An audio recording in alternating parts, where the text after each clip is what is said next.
بسم الله الرحمن الرحيم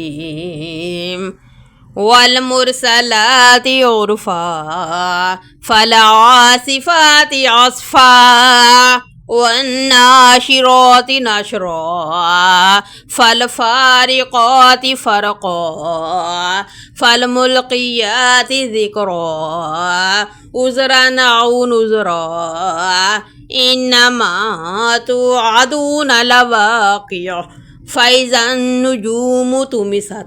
وإذا السماء فرجت وإذا الجبال نسفت وإذا الرسل أقتت لأي يوم أجلت ليوم الفصل وما أدراك ما يوم الفصل ويل يومئذ للمكذبين ألم نهلك الأولين ثم نتبعهم الآخرين كذلك نفعل بالمجرمين ويل يومئذ للمكذبين ألم نخلقكم من ماء مهين فجعلناه في قرار مكين إلى قدر معلوم فقدرنا فنعم القادرون ويل يومئذ للمكذبين ألم نجعل الأرض كفاتا أحياء وأمواتا وجعلنا فيها رواسي شامخات واسقيناكم ماء فراتا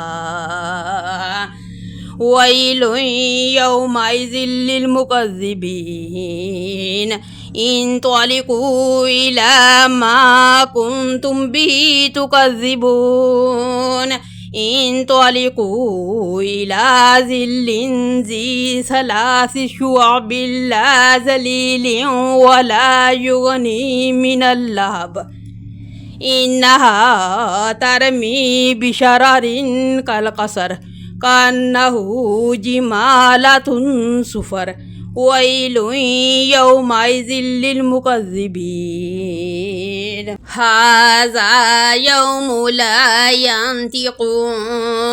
ولا يؤذن لهم فيعتذرون ويل